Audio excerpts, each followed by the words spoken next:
Hi, I'm Buffy and I talk about movies because I want to. Today I'll be talking about Superman, directed by James Gunn and starring a bunch of people and a semi-CGI slash fully CGI dog. I'm not sure which one, but adorable nonetheless. Now, before I get into talking about Superman specifically, I have to preface by explaining my current attitude towards superhero movies in general. And let me tell you something. I'm tired of them, okay? At this point, I'm very, very tired of them. Since Avengers Endgame, there have been pretty much no superhero films that I've enjoyed, except for maybe Thunderbolts, where we defeat depression through the power of friendship, which, you know, I kinda enjoy, and Spider-Man No Way Home, but let's be honest, the latter is just a huge nostalgia fest, and the initial incident in the film is so stupid that when I think about that film, I pretend that the first part of it does not exist. It also doesn't help that in order to have a full experience of the Marvel Universe, you need to watch about 1 billion different TV shows, which I'm definitely not about to do. No, God! You know what? I don't want to rant about superhero movies for like 7 hours straight, so I'll just stop right here for now. So at this point, the only superhero anything I look forward to is the Sony animated Spider-Verse films, which in my opinion are just fantastic. Speaking of Sony animation, by the way, have you seen K-pop Demon Hunters? Because if you have, now that one song is stuck in your head, you're welcome. Anyway, that whole speech was to say that I am pretty much the embodiment of superhero fatigue, and yet I really enjoyed Superman. I watched it a few weeks ago and it still pops in my head once in a while, especially as a stupid dog owner myself.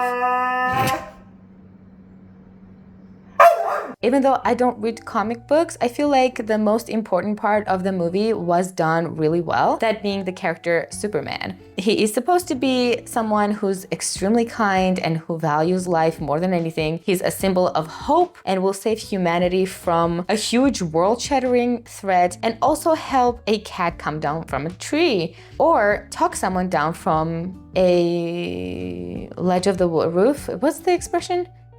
Whatever. Stop someone from ending their own life, okay? That's what I meant. Oh, my life! The most important quality this character has is empathy and his willingness to help in any way he can. And that's what I really enjoyed about this film. I'll touch on the acting in a little bit, but the character himself was written really well, in my opinion. Superman as a character has existed for 100 years, literally. So there have been multitude of different Supermans over the years, but I believe this is a huge improvement from the Zack Snyder, you know, Zod murdering, Metropolis shattering, brooding, serious, Jesus symbolizing mess we got in the previous version. I know the Zack Snyder universe, or the Snyderverse as it is referred to sometimes, has its own fans, but that dark, joyless version did nothing for me except bore me to death and also paint Superman as a frightening menace. So yeah, this Superman is actually someone I would like to exist in our world, which is a nice thing, you know? You want your superheroes to be nice and not scary and not threaten, you know, everything you've ever known in your entire life. I don't want my city bombed to death. Okay, whatever. This got dark. Anyway, the movie itself is quite campy. I mean, not surprising. It's James Gunn. Sometimes the tonal shifts between campy and serious didn't really mesh well, but overall the film has this feeling of fun and cheesiness, which I thought worked pretty well, especially with a goofy dog. Pun very much intended, by the way. And over-the-top, unusual, weirdo side characters. I do believe that the film for a first Superman movie was a little overcrowded, but I believe James Gunn excels at depicting weirdo characters more so than the regular good guy like Superman. The Guardians of the Galaxy trilogy and the Suicide Squad are clear indication of that. Hell, even have you seen Super? Shut up, crime! Anyway, so it's understandable why this movie is a bit overcrowded with side characters. Clearly, that's what James Gunn gravitated towards. The relationships between the main and side characters I also thought were written pretty well. I really enjoyed the chemistry between Lois Lane and Clark Kent. They worked together well and they were different but relatable in their own ways. All the side characters were used effectively, and even the ones that we perceived to be purely comic reliefs had their own part to play in the overall plot and their moment to shine, which was great. I thought the addition of the Justice Gang was a bit too much and didn't add much to the story. And in my opinion, the movie could have been written in a way that didn't require them at all. But I'll touch on my thoughts about this in the spoiler section of this video. Why did I do the Miley Cyrus whatever? The acting in the film was overall really good. I think especially Rachel Brosnahan. I really hope I'm pronouncing this right. Brosnahan? Okay. The Lois Lane, okay? She was wonderful. I thought she was fantastic as Lois Lane. David Cornswet? What the hell? Give me a second. Let me look him up because listen, I'm a boomer, okay? So I write my scripts with a pen. And now I'm having a hard time reading what I've written. Can you hear the paper? I'm so millennial, oh my God. Okay, so he's Cornswet. Cornswet? Okay, that just sounds weird. Moving on. So, David Cornswet as Superman was also very good, in my opinion. I'd say for about 90% of the film. It's just that I had a hard time buying some more emotional moments from him. I'll mention one scene in particular during spoilers, but I thought that was a very important scene and the acting took me out of it a bit. So I'm taking away 10% for that one scene. Nicholas Hoult as Lex Luthor was pretty good considering that he's supposed to be this over-the-top nerdy tech villain. I think he's a good actor overall, but sometimes he hems it up too much. His performance in The Menu being a very clear example of that. He was really good most of the movie, but then at some points he just goes into this overacting mode and loses me. However, I think that worked pretty well in this film since the whole movie has this unrealistic, goofy tone most of the time. The movie clearly has a political message as well that it carries, which is quite normal. Not to say that Superman is subtle and nuanced in any way, but I thought the message was very well integrated with the overall story and fit well with Superman's growth as a character. I might be a bit biased since I completely agree with the message of the film. I did think that it was not ham-fisted or overbearing and added to the movie rather than distract from it. And now I think it's time to get into spoilers. So if you don't want to know what happened in the movie, feel free to skip to this part in the video. I'm sure everyone has already seen this film, by the way, but still, this is your spoiler warning. So 3, 2, 1, spoilers ahoy!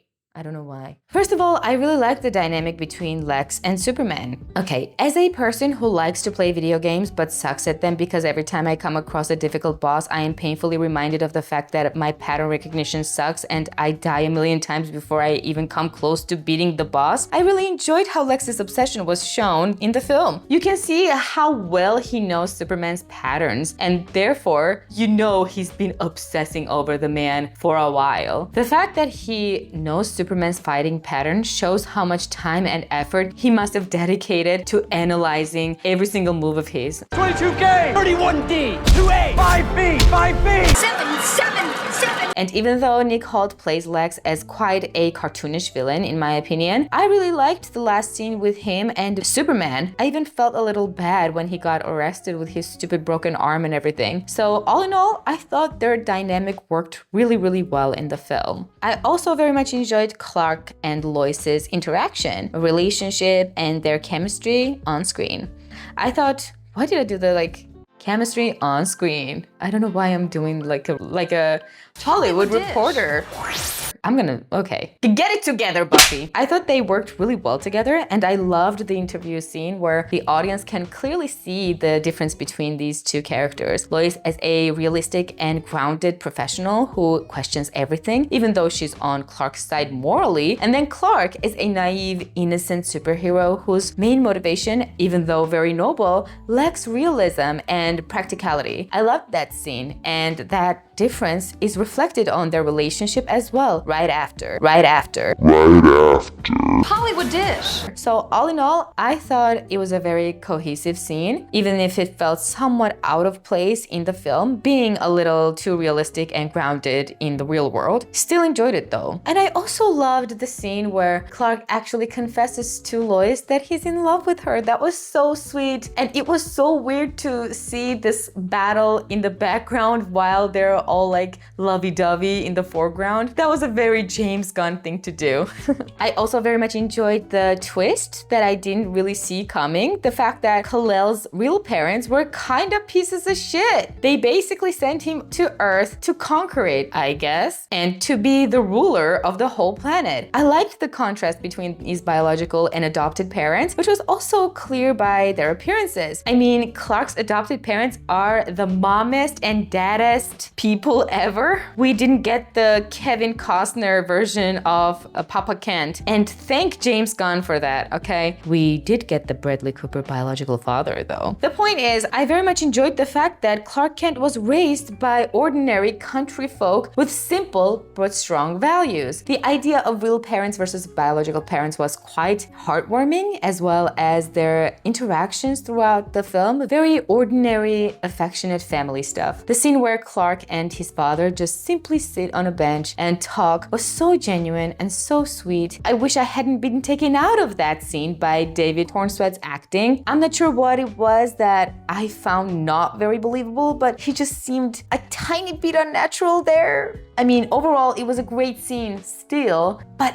I don't know what it was. Did you feel the same way? Because it was something, as if he was trying to feel the emotions rather than actually feeling them. I don't know, let me know what you thought. And now, I'm going to talk about my favorite character in the whole film, Mutant Toes, aka the selfie girl, aka Eve.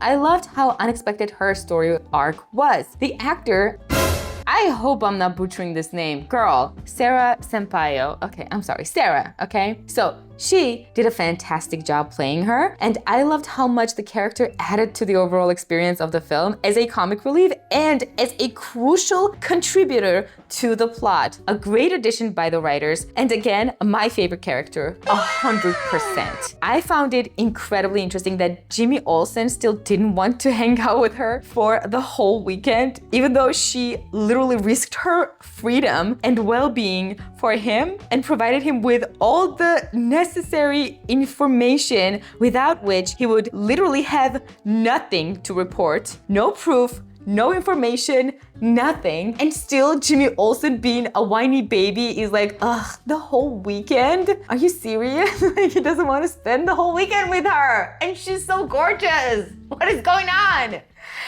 Bitch! Shut up!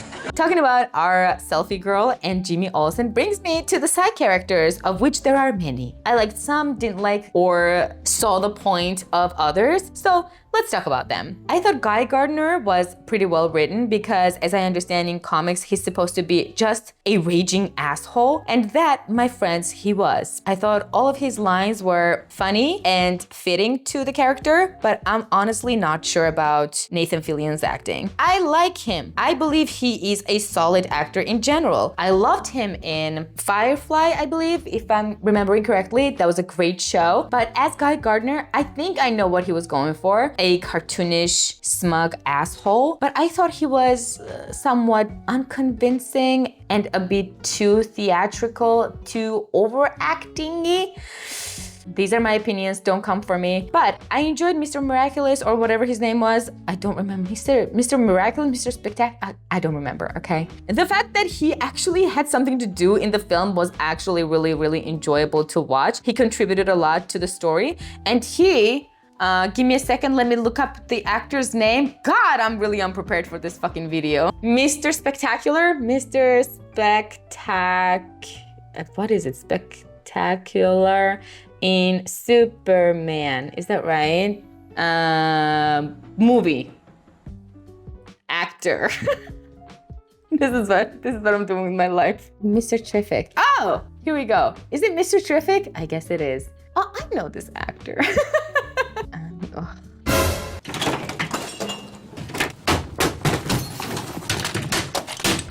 Eddie Gathegi? I hope so. had a solid comedic timing as well.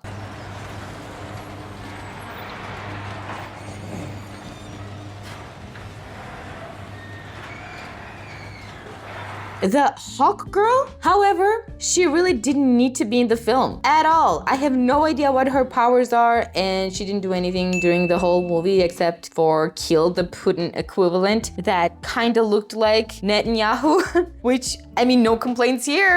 Good for her for killing him, but still, she was completely useless in my opinion and didn't need to be in the movie at all. I know what her power is. I guess she can fly, but she also like screams. So I was kind of confused. Is her scream also her superpower? But no, apparently she just screams. That's just weird. Okay, whatever. However, I really do like Isabella Merced. I don't know how to say her name. She was great in The Last of Us. She's a great actor in general, in my opinion, but completely wasted here. But my main complaint with the film is that it's too grandiose? I don't know. I don't know how else to put it. The movie establishes Superman's relationships as the driving force of the plot. And with that in mind, the film has two huge problems presented to Superman. The conflict between two countries that are supposed to be Israel, Palestine, and Russia, Ukraine equivalents, I believe. And then the whole, the Earth being sucked into a black hole thing. Ugh.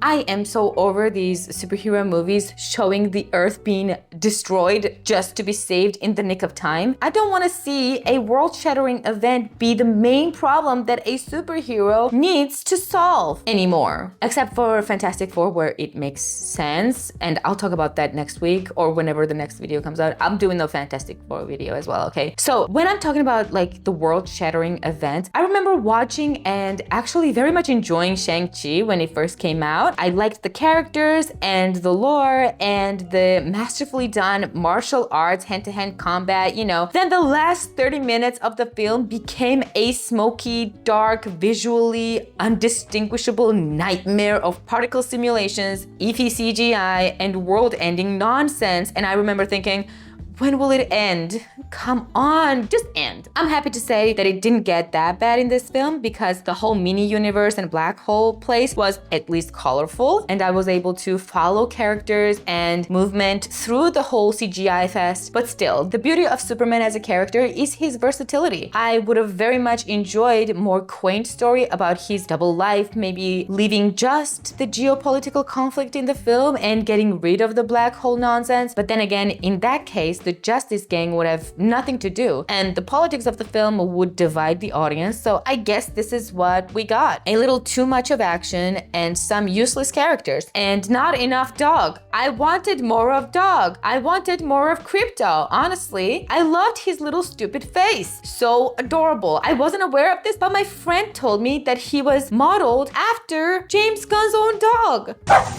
This is my dog Ozu barking at the screen.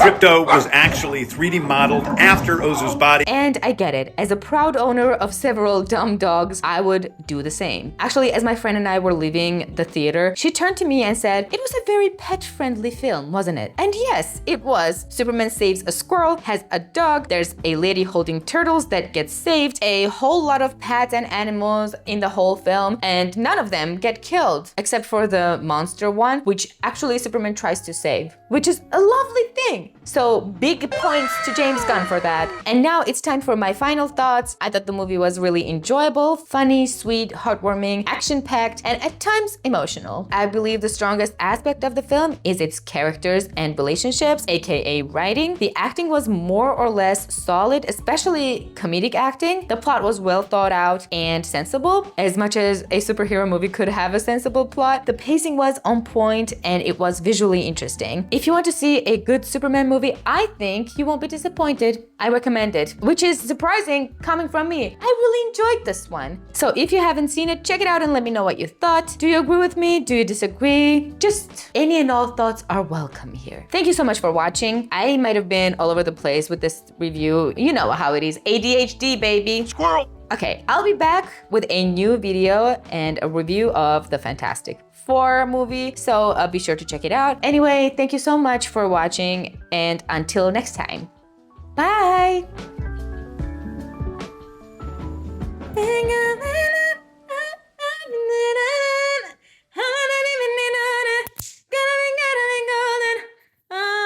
my god, no, it's stuck in my head.